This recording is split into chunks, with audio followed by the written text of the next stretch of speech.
You want a war? You're gonna get one. Now get the guns, the drugs, to my generation, I'll take the fall. The saints, across the nation, and it's a sex, the gods, the fakes, the fraud, they're messing with me.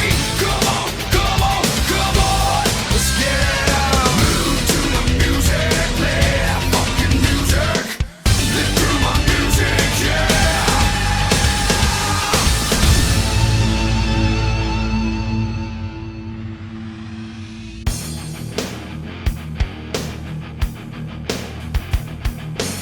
Hey yo, welcome back to Reliving the War and welcome to the 6th of December 1999. This week we've got Raw in Worcester, Mass, while Nitro's in Milwaukee, Wisconsin.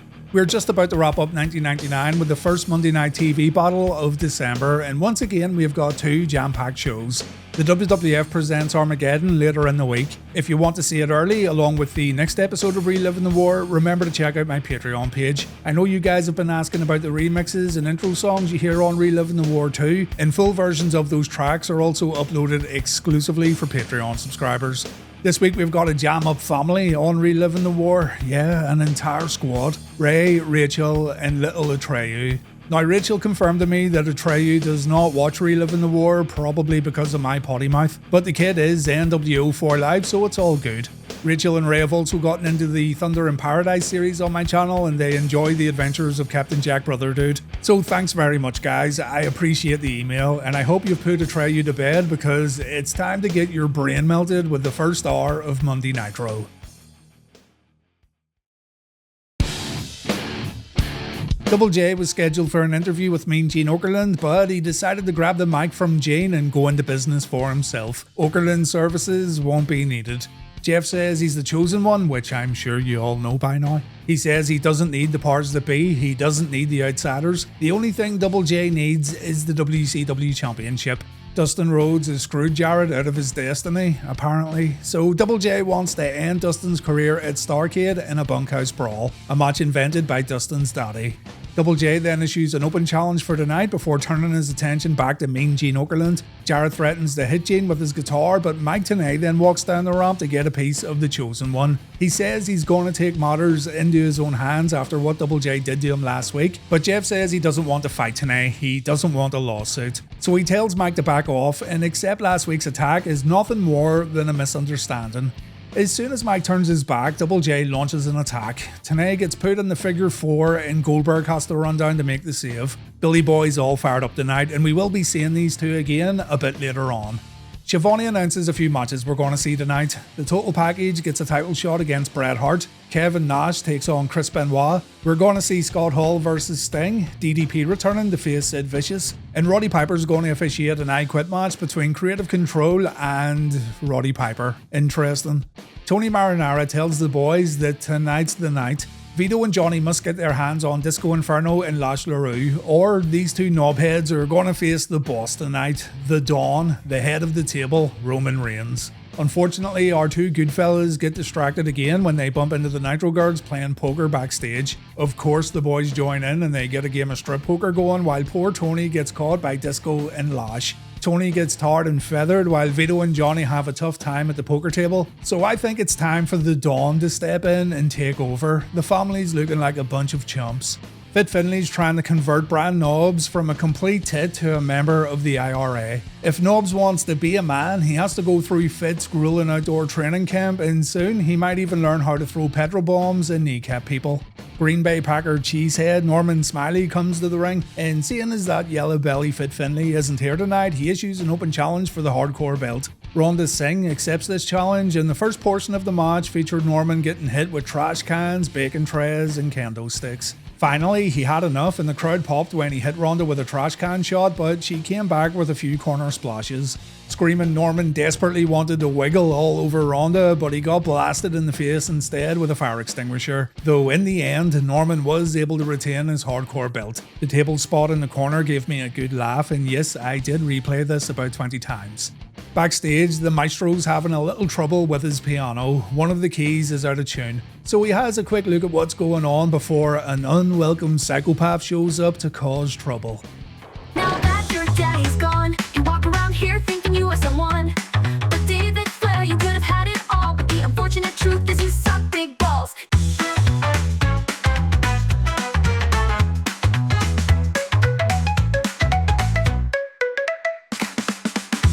Throughout this episode of Nitro, the Maestro goes on the hunt for Symphony, but he can't locate her. David drags Symphony to an arena boiler room where he continues to lose his mind. And even though the Maestro finds clues all over the arena, he still can't find his girlfriend. Again, we'll come back to this later on because the folks writing WCW Nitro seem to think that every little bit had to be spread out throughout the entire show.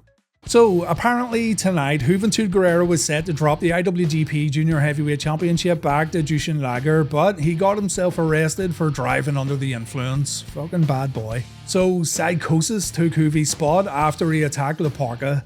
During the match, Buzzkill was seen in the audience, and also during the match, Charles Robinson pushed Psychosis to the canvas when the champion complained about a slow 3 count. This is going to play into a wider story a bit later on.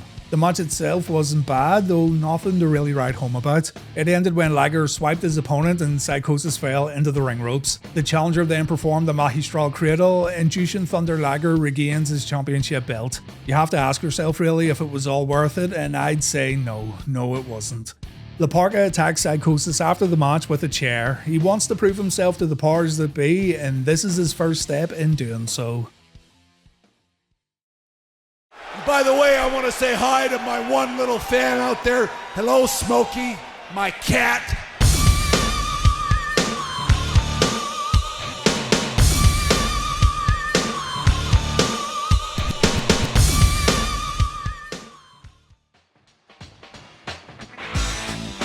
Our number 1 continues on. Evan Karagias, Madusa and Mona competed in a 3-way match. If either lady wins, they'll get a shot at Evan's cruiserweight belt at Starrcade, but if Evan wins, neither woman will get an opportunity. Madusa sent Evan out of the ring at the opening bell like the obedient little scrub he is, and when Mona got the upper hand, Karagias got back in the ring to help Madusa. Madusa then caught Evan in a roll-up, meaning Madusa's going to Starrcade to compete for the cruiserweight belt. But Jeff Jarrett came down after the match and he tossed Evan out of the ring before cracking Madusa with his guitar. Jarrett then challenged Goldberg to a match later tonight, and I really can't imagine that one ending well for Double J.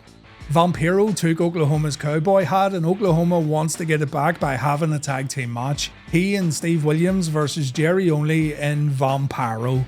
Oklahoma called the action from the headset while competing in the match. He performed a spinning toe hold before getting his face kicked off by Vampiro. In the end, Oklahoma would hit Jerry Only with a padded chair before hitting Vampiro with his stinky shoe, and he got a pinfall win after performing a diving elbow from the bottom rope. Oklahoma gets his hat back, and did you know that we, as humans, travel about 2.5 million kilometers a day around the sun without even realizing it? Did you know that China produces the most gold out of any country in the world? Why am I telling you this? Because anything's more interesting than this shit right here. The Outsiders get interviewed backstage and we find out who both men are facing at Starrcade. It's going to be Kevin Nash versus Sid in a powerbomb match and Scott Hall versus Chris Benoit in a ladder match. That match doesn't actually happen, by the way, but Kev wants to help his buddy out by softening Benoit up later on Nitro. Tonight's a big night for the total package. He faces Bret Hart for the world title, so he wanted to get Liz back on his side because she could prove to be invaluable in his upcoming title match. Liz turned down Lex's offer. She decided to pour champagne all over Lex's head, and Luger didn't fare too well either when the match got underway. For some reason, the fans started chanting Shivani sucks during this one as the two fought on the outside. Miss Elizabeth then walked down the ringside, closely followed by Sting. Sting then asked Liz if she's going to continue representing garbage like Lex, or is she going to begin representing the Stinger. And Liz makes her decision by heading back up the ramp again with the Icon. This allows Bret to deliver a Russian leg sweep, and Lex gives up to the sharpshooter. The Hitman is still WCW champion, and he's still on track to face Bill Goldberg at Starrcade 99.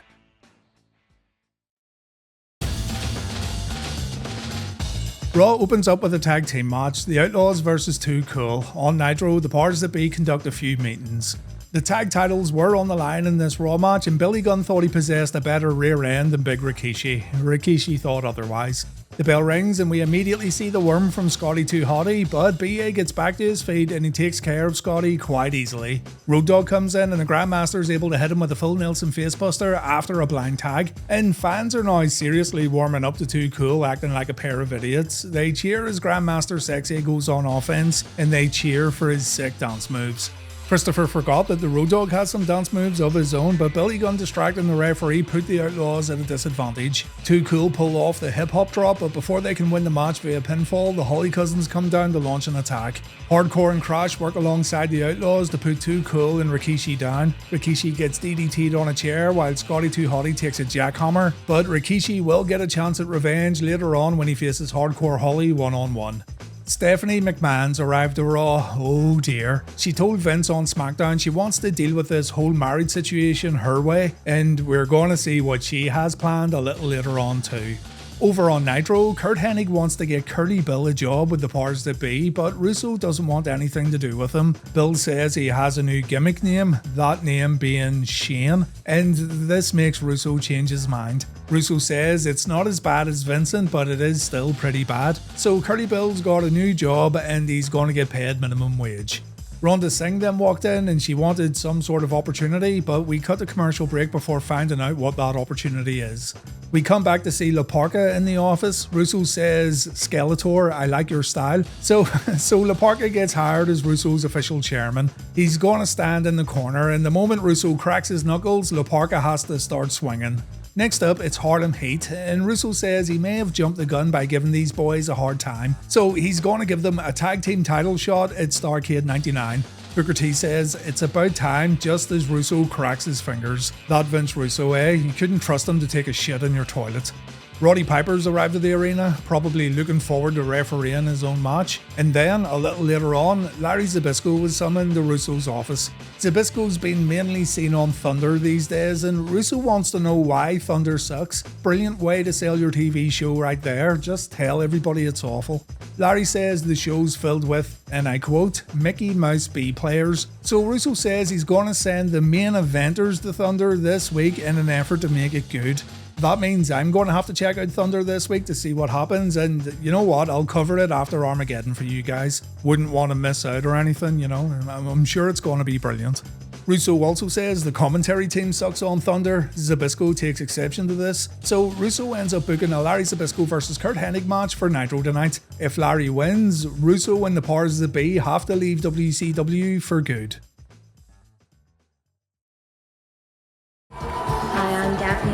And I'm from Peoria, Illinois, and I love all the superstars of the WCW. And it's always been my dream to host a Nitro party. And I just want to say that I think David Flair is totally cool. Mankind and Al Snow try to settle their differences next on Raw. Over on Nitro, it's Asya vs Midnight. Mick's celebrating tonight. His book's the #1 bestseller in the whole country, but he's also a bit sad that Al Snow helped D-Generation X beat up The Rock this week on SmackDown. So Al comes out looking very angry. The fans chant Rocky's name, and Al says it's funny how he's become the bad guy here, seeing as he only tried to be Mick Foley's friend. The Rock doesn't care about Mick, the fans don't care about Mick, the fans aren't going to remember Foley for his book, and instead everyone's going to remember him for diving off the Hell in a Cell structure last year. The fans aren't going to be around when Mick's old, when he can hardly walk or hardly play with his kids. So in short, the fans aren't the ones who truly care about Mick Foley, and neither is The Rock.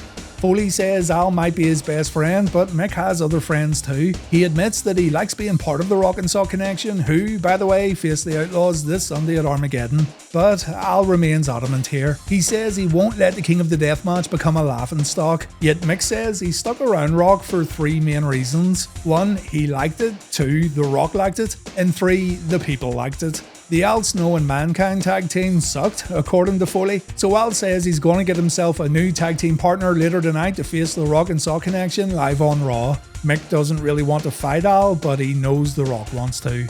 Al then drops a bombshell. He says he read Mick's book and he felt terrible after reading the constant jokes Foley made about him within the pages. So Al reveals that it was he who threw Mick's book in the trash a few months ago, meaning it was he who caused Mick and Rock to have their little breakup in the first place. Mick begins to walk away, Al attacks him from behind, and officials have to run down to break up the fight. This friendship is now officially over, and it looks like Al Snow's turned heel. So, on Nitro, the Revolution come down showing off their new look. They look like the Temu version of the Shield. Shane Douglas says it's his constitutional right to do whatever he pleases to the American flag, and he says the Revolution didn't turn their backs on America, America turned their backs on the Revolution. He then calls the Stars and Stripes a piece of shit before Dean Malenko shows the new Revolution flag, and Perry Saturn snatches the microphone to say the Revolution are just like the Black Panthers. This statement doesn't seem to sit well with Malenko and Douglas, and it appears Saturn's erratic behaviour could be getting on his teammates' nerves a bit. Asia and Midnight put on a decent enough match here that was a little competitive. It's way more than the WWF are doing right now in regards to their women's division, so credit where it's due. I mean, the WWF women are going to be splashing around in a pool this week on pay-per-view. Thing is, and what you should be really used to by now, is the fact that this is a WCW match and therefore there was interference before we could get a clear winner. The Revolution jumped in to attack Midnight, and this led to Hacksaw Jim Duggan coming out to make the save. Old Hacksaw took a beating, and the crowd chanting USA didn't help him out much either. The Revolution draped their flag over Hacksaw, and Nitro continues on to its next match.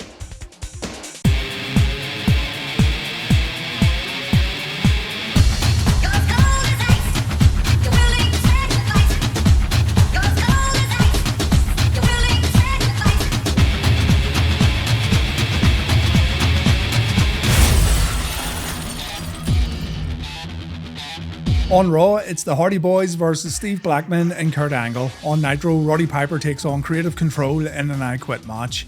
As Steve Blackman made his way to the ring, a giant symbol appeared on the stage. This is the logo of the Giant Robot Monster Worldwide Alliance, or the GRMWA for short, and so Steve could be in a lot of trouble.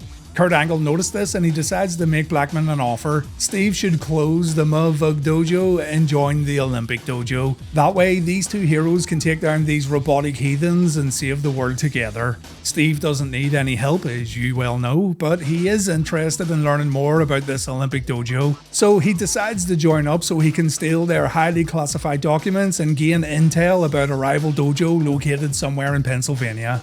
The team of Blackman and Angle won the match after Blackman hit Jeff with one of his deadly lethal Ultra Sticks of Doom. Kurt wins via pinfall, and he then says they'll visit the Olympic Dojo after grabbing a KFC. Stephanie reiterated to Vince backstage that she wants to take care of this Triple H business by herself. Vince says he'll have no problem at all breaking his court order if Hunter tries to do something funny. Only Hunter already did something funny last week. Steph then goes to D-Generation X's locker room where X-Pac tells her to join the Outlaws in the showers. Triple H reminds Pac that Stephanie's his wife, and X-Pac apologizes to Hunter while laughing. Stephanie wants Hunter to sign the annulment papers. She's pleading to Triple H as a human being. Triple H and X-Pac can't stop laughing, but then Hunter does get serious. He asks little Miss McMahon if she's getting in the shower or not because the water's nice and hot. When Steph goes to leave, Hunter actually does get serious by asking Stephanie a question. So how about you being nice? Why don't you give me a little shout out too, huh? Come on! It's X-Pac who makes this whole segment. He can't stop laughing throughout the whole thing, and it's very contagious. Also, Stephanie almost started laughing too. She very nearly broke, but she did keep it together. On Nitro, referee and competitor Roddy Piper wants to pat his opponents down before this I Quit match, and he makes sure to grab some balls while doing his duties. Okay then. He says he's having a ball afterwards, but I don't think Patrick and Gerald acted too much. Piper then explains the rules of an I Quit match, pretty self-explanatory I would have imagined, and he then gets in a low blow as the match gets underway. It didn't take long for Creative Control to take the lead. Once they got focused and they started pulling off double team moves, it was pretty much over for the Hot Rod, but when Patrick and Gerald go for a spike piledriver, Bill Goldberg runs down to save the day. Billy Boy hits a ridiculous spear on Gerald, and Piper starts whipping Patrick as Goldberg goes for a jackhammer. Unfortunately, Goldberg couldn't get Gerald up properly, which isn't like him at all, and the move looked terrible. Patrick says I quit after Piper chokes him out with his belt, and it looks like Piper and Goldberg are going to throw down after the match, but instead Piper raises Goldberg's hand while screaming his name over and over again. Goldberg has no idea what's going on, so he just smiles at Piper as they head back up the ramp.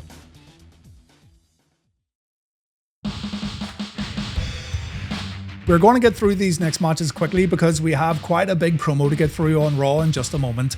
On the WWF side, we've got Val Venus versus D'Lo plus Godfather versus Albert. On Nitro, it's Dustin Rhodes versus Ming plus Larry Zbyszko versus Kurt Hennig. Both Nitro matches ended in interference. It's like saying the sky's blue at this point. Jeff Jarrett showed up during the Dustin Rhodes vs Ming match, and even though Jarrett managed to dump Ming over the top rope, he still got set up by Dustin for his shattered dreams. Just before Dustin could kick Jeff in the nutsack, the Outsiders showed up to help Jeff out, and it all ended with Ming getting a guitar smashed over his head while Kevin Nash performed a jackknife on Dustin Rhodes. You know, when you break so many guitars week after week, the spot kinda loses its impact a little. Anyway, Scott plays the guitar before our next competitors make their way down to the ring, and of course, Curly Bill, who we'll now refer to as Shane, helped his boy Curt Hennig out during this match against Larry Zbyszko. Arn Anderson came out to even the odds, and he broke up Kurt's cover with his baseball bat. This all happened after Charles Robinson got knocked out, and Zbyszko was then able to pin Kurt and get himself a victory. Unfortunately, Creative Control came down to complain about the outcome. They showed a replay on the screen because, of course, the action replay rule only comes into effect when it's convenient, and Robinson reverses his decision. This means Curt Hennig is our actual winner, and Zbyszko must leave WCW for good. I bet you anything you want he'll be on TV again within a few weeks. Over on Raw, the D'Lo vs Val Venus match was to determine the number one contender for Davey Boy Smith's European Championship. Instead of letting the match play out, Davey decided to cause a little interference, and he didn't come alone either.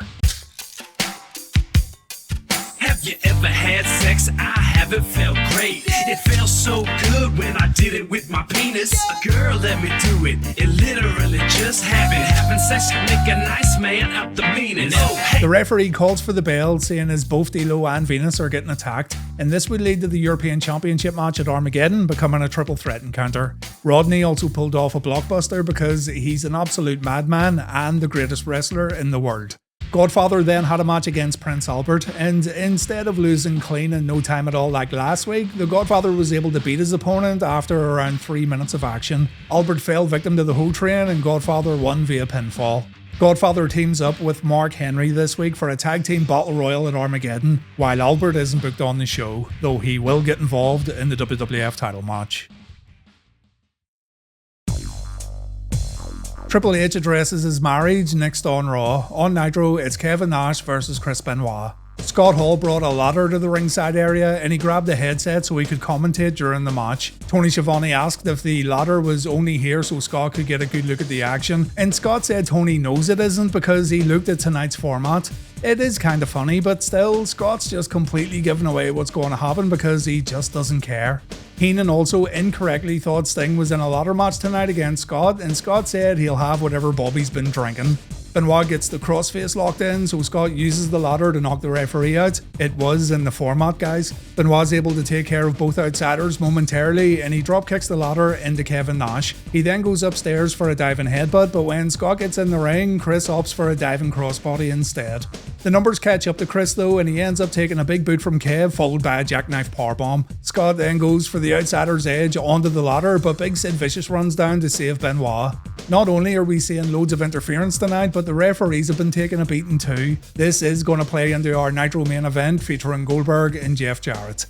So Triple H comes to the ring with a lovely bouquet and a bad attitude. He wonders what the fans think of Stephanie McMahon because on SmackDown the fans chanted some pretty mean things at her. The fans make Triple H sick because they tried to ruin something beautiful. The folks who attended SmackDown cropped all over Steph, but Hunter says these fans are wrong. Triple H wouldn't intentionally marry a slut. That's the kind of thing someone does in Vegas after getting something slipped into their drink. Stephanie brought Triple H annulment papers, and this has shocked Triple H. He never saw this coming. And Hunter says this is all the fans' fault because he and Steph were two kids in love. It was the fans chanting mean things that made Stephanie look for a way out. Triple H begins to cry. He can't believe his wife wants to call it quits. So if that's what Stephanie really wants, she can come down to the ring and Hunter will sign the annulment papers. Stephanie walks down, she tosses the bouquet into the audience. Terrible throw there, kid. And Triple H says, now that Stephanie's here, he's starting to feel all warm and fuzzy inside, especially when he looks at her from certain angles. Hunter says Stephanie completes him. He needs her at ringside so he has someone to laugh at when he beats up Vince at Armageddon. And Stephanie calls Triple H an insincere son of a bitch before trying to walk off. So Triple H gets an idea. If Stephanie's dad, no, Triple H's dad, can beat the game at Armageddon, he'll sign the annulment papers. If Triple H wins, however, then he'll be owed a WWF title shot in the very near future.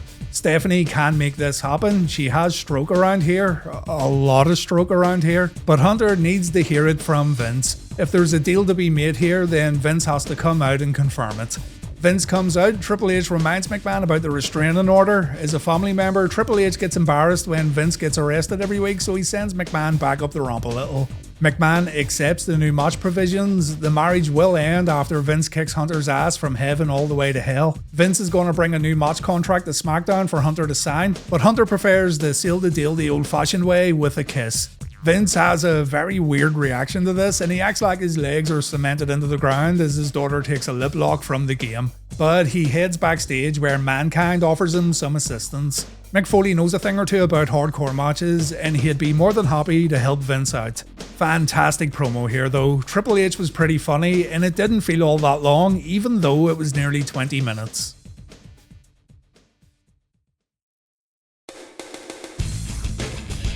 Hardcore Holly takes on Rikishi next on Raw, plus the women talk about their upcoming match at Armageddon. On Nitro, the Mamalukes go after Disco Inferno and Lash LaRue, plus we step into Jerry Flynn's block once again.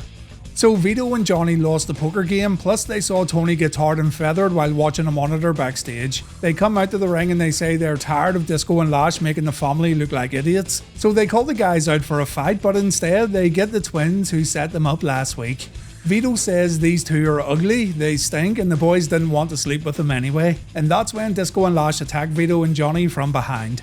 Unfortunately, the plan doesn't work out too well because Tony Marinara shows up looking like a skinny little chicken and he takes out Lash and Disco with a steel pipe.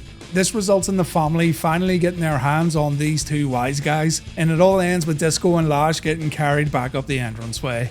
Vito and Johnny put the boys into their car. They then check on Tony, who seems to be having a bit of a moment right now. But these two goons only left the car keys in the ignition and the babyfaces are able to escape scot-free. It's easy comedy, it's very silly, but I like it. The Mamalukes are quickly becoming one of my favourite things about Monday Nitro, although the bar is quite low if I'm honest. Earlier on, Jerry Flynn cut another terrible promo about how the block's his new stomping ground, even though he got beat in the block last week.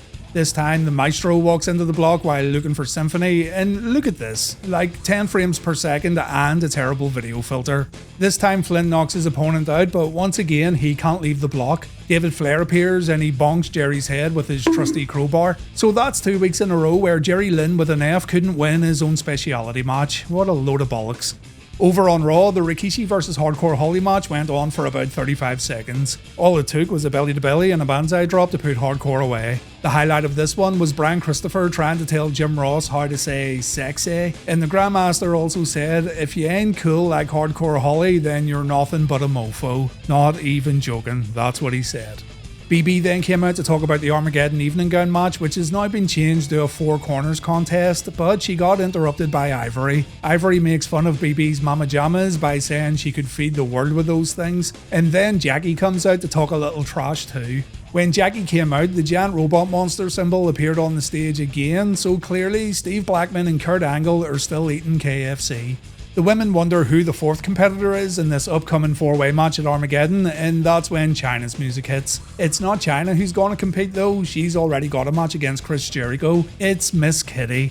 Kitty doesn't look like she wants to do it. She says she doesn't wear underwear and that may cause a bit of a problem. But Kitty is going to compete at Armageddon, plus the match gets changed again when a swimming pool gets added to the mix. Those that know. I sense a lot of dudes having flashbacks right about now.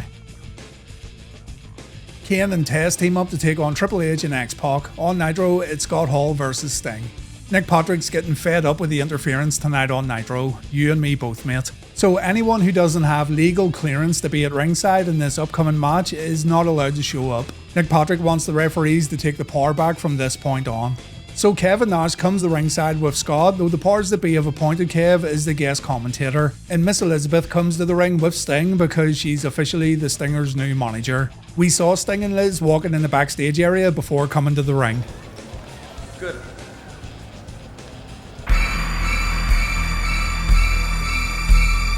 So, did Big Kev or Liz interfere? Of course they did, you silly sausage. Nash attacked Sting when the action went to the commentary table, and nasty Nick Patrick sent Big Sexy back to the locker room. Our referee wasn't messing around.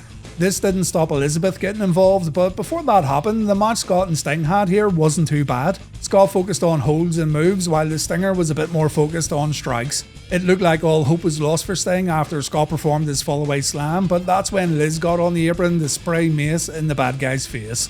This allowed Sting to perform 2 Stinger splashes, and Scott topped out to the Scorpion Deathlock. Now, Sting didn't see what Liz did, and we don't know if good guy Sting would be happy with his new manager's actions, but still, a win's a win, I guess. On Raw, our match begins with a double clothesline from Kane, and when Triple H tries to fire back with a facebreaker knee smash, he gets put right back down again by the Big Red Machine. Test wants to get some revenge for what Hunter did to him last week, so he comes in with a big power slam, but X-Pac distracts Big Andy from the apron. This leads to Pac and Test fighting on the outside while the referee's busy with the other competitors. Back in the ring, Triple H and X-Pac pull off a double suplex. Hunter drops a knee on Test. In comes X-Pac with a snapmare followed by a leg drop, and a jumping heel kick puts Test on the mat. Test replies with a gut wrench powerbomb before tagging in Kane. Kane cleans house, he takes out Triple H and X-Pac. Test comes in too, and he uses Hunter to take X-Pac out while performing a sidewalk slam, and then we see the diving clothesline from Kane. Test tags in, he looks to end it with his elbow drop. X-Pac makes sure Test can't perform the move, and so Tori gets in the ring to help out her big red boyfriend. This plan almost backfires when Tori gets set up for a Bronco Buster. Kane and X-Pac fight on the outside while Test and Triple H take over, and all it takes is a low blow followed by the pedigree for Triple H to score a pinfall win. Not only did Hunter steal Andy's girlfriend, he also beat him the very next week in the middle of the ring. Test was in a prime position to start a long-running feud with the game, but it fizzles out in a matter of weeks.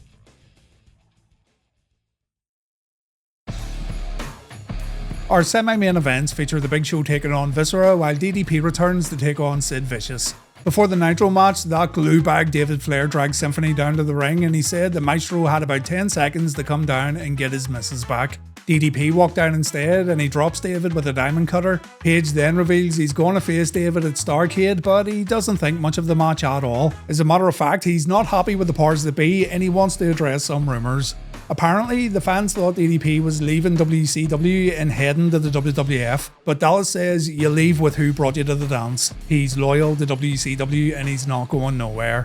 DDP says he doesn't trust anyone anymore, he's looking after number 1 again, so he tells the powers that be to send Sid out so the two can get it on. Sid comes out, the match gets underway, Page gets shoved to the outside where the two continue the match, and back inside the ropes, no one gets the upper hand. Dallas does come off the top rope with a clothesline before looking for a diamond cutter, but he gets shoved into the referee, and there you go, another referee bump on this episode of Nitro. Sid delivers his powerbomb, he looks for one more, but then the outsiders run down to beat up Big Sid. DDP doesn't get touched. Chris Benoit runs down to help out Sid, and this leads to Jeff Jarrett showing up to give the bad guys a 3-on-2 advantage. Bret Hart then appears to join in on the action. He gets closely followed by Creative Control and security. Nick Patrick then appears at the commentary table and he says enough's enough. The referees have had no control at all tonight, so the wrestlers can govern themselves in the main event. The Double J vs Goldberg match can be a lumberjack match because the referees are walking out. On Raw, this WWF title match came about because Viscera attacked Big Show in the backstage area. The WWF champion seriously pissed off as he ends up making quick work of his opponent. We see the body slam from Big Show once again to Big Vis, and this will never not be impressive. And Show wanted to impress even more by going upstairs for a dropkick. Granted, it wasn't as clean as the dropkick he used to pull off in WCW on occasion, but it's still impressive nonetheless. After the match, the big boss man appears on the Titantron. He's in Mommy Show's house and he tells her he's got a public record with information Big Show should really know about. Boss man acquired this document thanks to working in law enforcement for a very long time. He's going to tell Show what the document contains, but with tears in her eyes, Mommy Show says she should be the one who tells her son the truth. That being, the Big Show's illegitimate. Bossman confirms that Big Show is indeed a bastard, and he then tells Mommy Show that this whole conversation's been broadcasted live on Raw's War. Hey, Paul White, you're a nasty bastard, and your mama said so. What kind of person are you? Oh my god. After a commercial break, Show phones his mom and he wants to know why he's been lied to for all this time. It looks like Bossman has once again made the Big Show's life a living hell.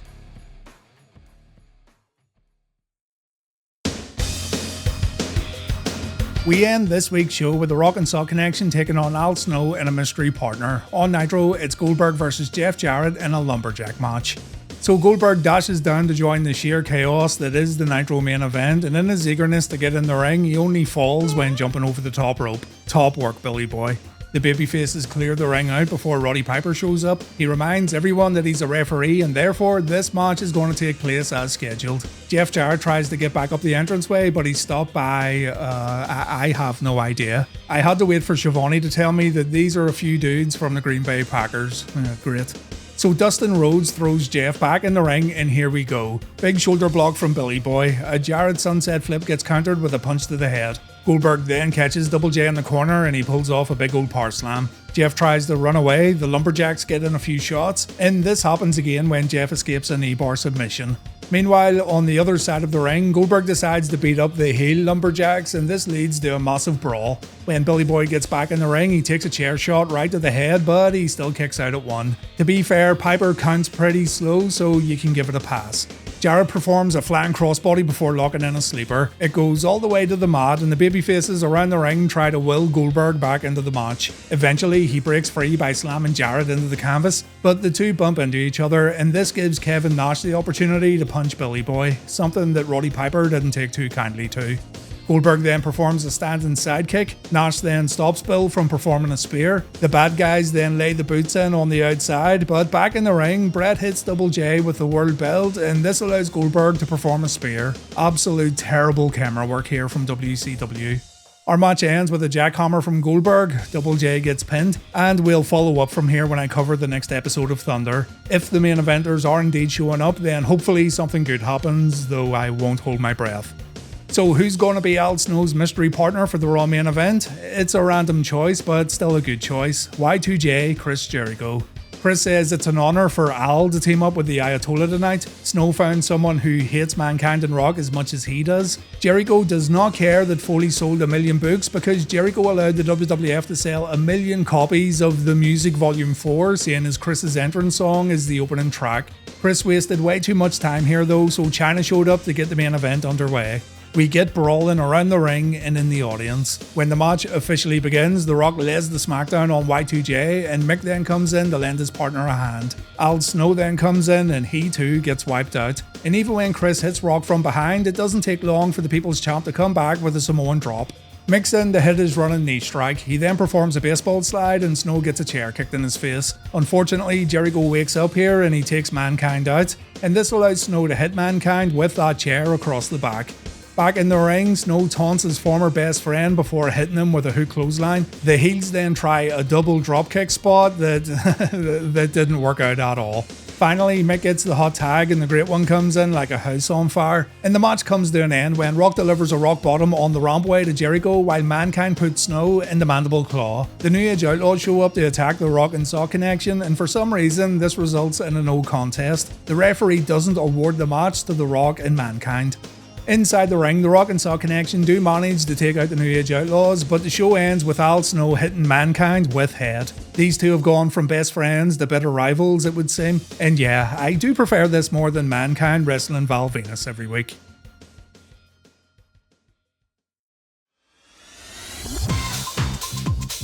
Raw wins Reliving the War this week. Nitro was better than last week's effort, and the matches were also better than last week's, but Nitro simply can't beat Raw as it continues to jump from one thing to another at breakneck speed. The Triple H and Stephanie promo would have been enough to beat Nitro anyway, plus the stuff with Al Snow and the Rock and Sock Connection was good also.